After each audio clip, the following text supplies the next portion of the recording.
नमस्कार, स्वागत है आपका। आप देख रहे हैं प्राइम टीवी और मैं कीर्ति मंडला। वक्त हो चला है इंटरनेशनल बुलेटिन का, तो चलिए करते हैं शुरुआत अंतर्राष्ट्रीय खबरों के साथ। महाराष्ट्र में शनिवार सुबह बड़े सियासी उलटफेर के बाद जिस तरह नई सरकार का गठन हुआ, उसने एनसीपी को झकझोर कर रख दिया है।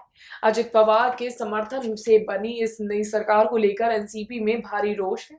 वहीं सूत्रों के अनुसार आज शाम को विधायकों की होने वाली बैठक में अजित पवार को विधायक दल के नेता पद से हटाया जा सकता है। गौरतलब है कि इससे पहले कई नई सरकार बनने के बाद शरद पवार ने ट्वीट कर ये कहा था कि अजित पवार का भाजपा को समर्थन देने का फैसला उनका निजी फैसला है, राष्ट्रवादी कांग्रेस पार्टी का इससे कोई संबंध नहीं है। मध्य प्रदेश के अमरकंटक इलाके में एक ऐसा सनसनीखेज मामला सामने आया है। प्रतिमा बनावल नामक महिला ने अपने पति महेश बनावल को मौत के घाट उतारने के बाद उसके शव को रसोई में दफना दिया।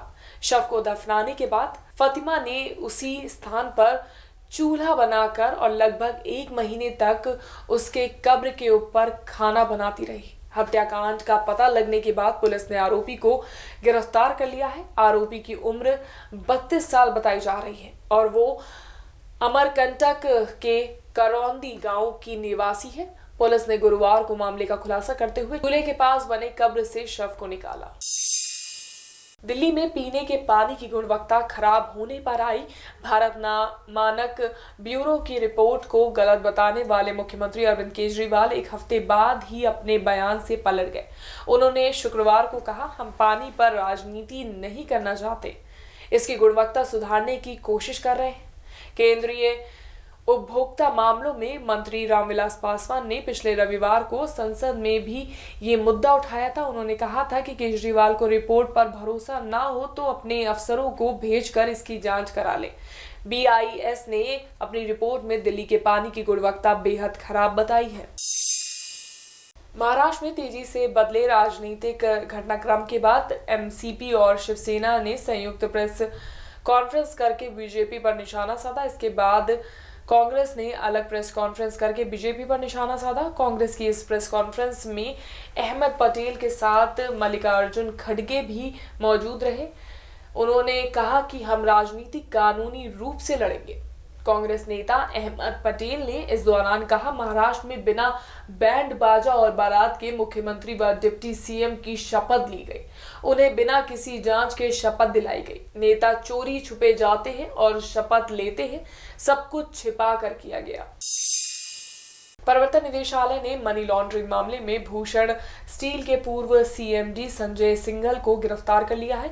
अधिकारियों का कहना है कि प्रवर्तन निदेशालय ने पीएमएलए के तहत बैंक धोखाधड़ी मामले में 4025 करोड़ रुपए की ओडिशा में Bhushan power and steel limited की जमीन, इमारत, संयंत्र और मशीनरी को अटैच किया था। अप्रैल में सीबीआई ने पीएनबी, आईडीबीआई, यूसीओ, ओबीसी बैंकों के ऋण खाते से 2348 करोड़ रुपए को बीपीएसएल की गई कंपनियों में डाइवर्ट करने और फंड के दुरुपयोग करने के मामले पर केस दर्ज किया गया था। प्रस्तावित नागरिकता विधेयक के खिलाफ असम और उत्तर पूर्वी राज्यों के अन्य हिस्सों में बड़े पैमाने पर विरोध प्रदर्शन जारी है। असम के किसान संगठन कृषक मुक्ति संग्राम समिति, United liberation front of Assam यानी कि उल्फा के समर्थक नेताओं और कई अन्य संगठनों ने गुवाहाटी में विधेयक के खिलाफ विरोध प्रदर्शन किया। किसानों के संगठन कृषक मुक्ति संग्राम समिति के 1000 से अधिक सदस्यों ने असम में विधेयक के खिलाफ बड़े स्तर पर विरोध प्रदर्शन किया और गुवाहाटी में राजभवन तक मार्च किया। प्रदर्शनकारियों ने विधेयक को वापस लेने की मांग की है।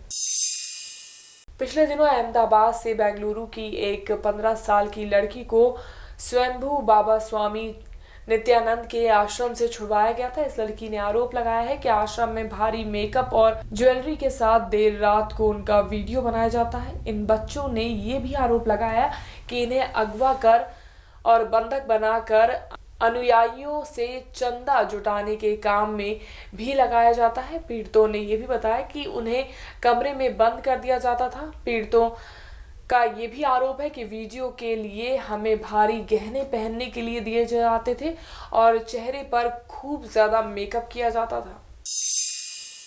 कोई कंपनी भले ही 3 महीने के लिए ही काम पर रखे, तब भी अब पीएफ बोनस ग्रेच्युटी लेने का अधिकार कर्मचारी के पास होगा। जी हां, कंपनी को भी इस बात का अधिकार मिलेगा कि काम होने पर वो कर्मचारी को रखे और काम पूरा होने पर निकाल दे।